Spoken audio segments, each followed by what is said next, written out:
coreografía de precisión milimétrica. Pero, ¿y si esa precisión no dependiera tanto de la vista como creemos? Hoy vamos a explorar una idea bastante interesante que plantea nuestro material de base. El sushi como un arte de orden, no de vista. Vamos a ver cómo la sensibilidad táctil y una organización, metódica, pueden ser las verdaderas claves. Para ello nos basamos en unos extractos de El arte zen del sushi táctil. Es un texto que descompone el proceso pensando justo en eso, en la accesibilidad, en potenciar otros sentidos.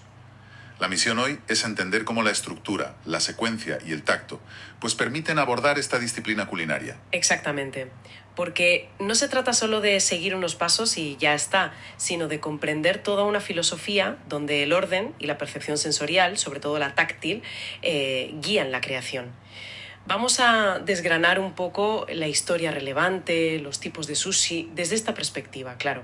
Las herramientas y su función táctil, los ingredientes básicos y, sobre todo, esas técnicas de organización y adaptación que propone el texto. Buscamos el porqué de este enfoque, ¿no? Perfecto. Pues arranquemos con un poco de contexto. El sushi tiene raíces, milenarias en Japón, pero su origen como método de conservación, donde el pescado fermentaba en arroz, y ese arroz luego se tiraba, pues poco tiene que ver con lo que hacemos hoy. ¿Cómo conecta esa historia con esta idea de un arte basado en el orden y el tacto? Pues la conexión está en la evolución, claro.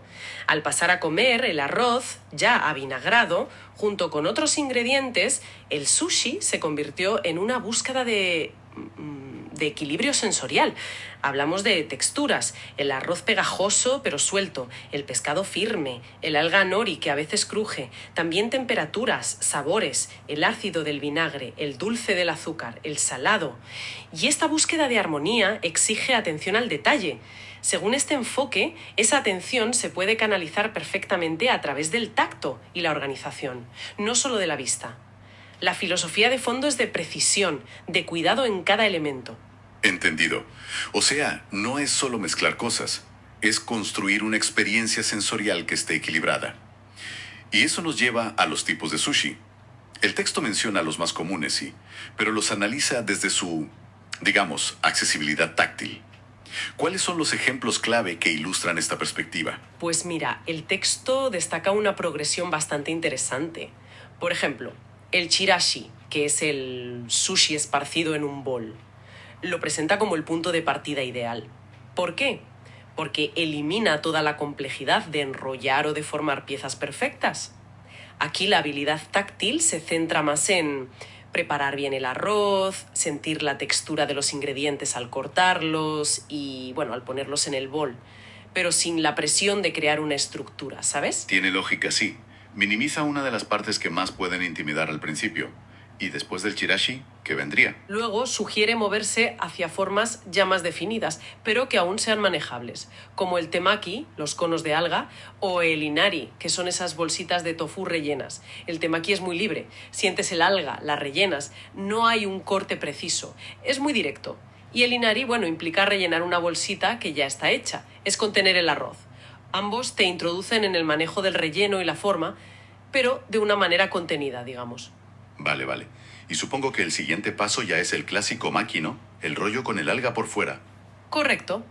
El maki es donde entra en juego la herramienta clave, la esterilla de bambú, el makisu. El texto la describe como una guía táctil fundamental. Al enrollar, la resistencia uniforme de la esterilla te da una retroalimentación constante. Notas la presión, la forma del rollo. Es un aprendizaje muy basado en sentir esa presión homogénea, ¿sabes? Algo que la vista por sí sola no capta tan directamente. Qué interesante eso de la retroalimentación constante. Y luego está el uramaki, claro, el rollo inverso con el arroz por fuera.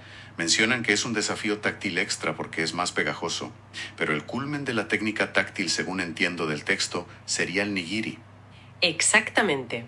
El nigiri, esa pieza de arroz que se prensa a mano con el pescado encima, se considera el más avanzado en esta progresión táctil. Aquí no hay esterilla que te guíe, es pura sensibilidad en las manos. Tienes que sentir la cantidad justa de arroz, darle la forma ovalada correcta sin apretar demasiado, notar cómo se adhiere la lámina de pescado. El texto lo posiciona como el desarrollo máximo de la destreza manual y la percepción táctil fina. Así que esta progresión chirashi, luego temaki o inari, después maki y finalmente nigiri tiene mucho sentido desde la perspectiva de ir aumentando poco a poco la complejidad de la manipulación táctil. Queda muy clara la lógica. Sí.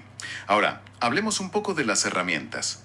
Más allá del makiso, que ya hemos visto que es como una guía táctil, ¿qué otros utensilios son cruciales y cómo ayudan en este enfoque, digamos, menos visual? Son herramientas bastante estándar en realidad, pero el texto enfatiza su función táctil o cómo organizarlas para que ayuden. Un cuchillo muy afilado y de hoja lisa es vital, no solo para cortar limpiamente, sino porque un corte limpio se siente diferente. Ofrece menos resistencia, no aplasta, una tabla de cortar estable, claro, un bol grande, preferiblemente de madera o bambú, el hangiri si es posible, porque ayuda a absorber el exceso de humedad del arroz y eso afecta a la textura final que percibimos al tacto. Y menciona también algo para airear el arroz, como un abanico. ¿Eso tiene alguna implicación táctil directa? Indirectamente, sí. Airear mientras mezclas el aderezo ayuda a enfriar el arroz rápido y a que los granos queden más definidos, más brillantes. Una textura ideal del arroz pegajoso, sí, pero con granos sueltos es crucial para poder manejarlo bien con las manos después.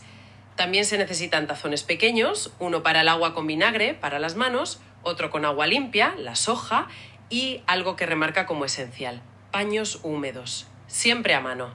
El arroz es pegajoso y mantener las manos y el cuchillo limpios es fundamental para poder sentir bien lo que estás haciendo, para no perder sensibilidad. Vale, herramientas listas. Pero la clave de este enfoque, según entiendo del material, es la organización táctil del espacio de trabajo y las técnicas específicas, claro. ¿Cuáles son esos trucos que facilitan el proceso sin tener que depender tanto de la vista? Aquí es donde el texto profundiza más. Sí, lo primero y fundamental es trabajar siempre con las manos ligeramente húmedas, con una mezcla de agua y un poquito de vinagre de arroz. Esto crea una barrera mínima que evita que el arroz se pegue de forma desesperante, ¿sabes? Permite sentir su forma y textura sin frustración. ¿Y sobre la disposición de los elementos en la mesa? Es crucial.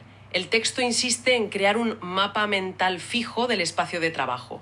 Siempre el bol de arroz en la misma posición, por ejemplo, al centro. Los ingredientes ya preparados y cortados en recipientes pequeños e identificables al tacto o por su ubicación fija. Pongamos a la derecha la esterilla y la tabla delante. Esta constancia elimina la necesidad de buscar visualmente cada cosa y permite movimientos más fluidos, más seguros. Te basas en la memoria espacial y el tacto. Entiendo. Es como tener tu propio sistema organizado que no cambia nunca. Casi como un músico con su instrumento, ¿no? Exacto. Esa es una buena analogía. Otra sugerencia interesante es dedicar tiempo al principio solo a tocar y manipular el arroz ya preparado. Familiarizarse con esa textura ideal. Pegajoso para que cohesione, pero sintiendo los granos individuales.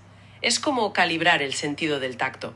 Y algo muy importante, relacionado con la seguridad y la calidad, especialmente si usas pescado, la verificación táctil minuciosa.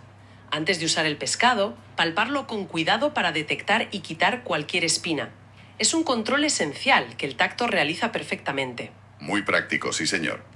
Pasemos a los ingredientes básicos. Más allá del arroz de grano corto, el aderezo, vinagre de arroz, azúcar, sal y las algas nori. ¿Hay alguna consideración especial sobre los rellenos desde esta perspectiva táctil o de seguridad? Rellenos comunes, pescados como el salmón, el atún. Verduras como pepino, aguacate. La tortilla japonesa, el tamago.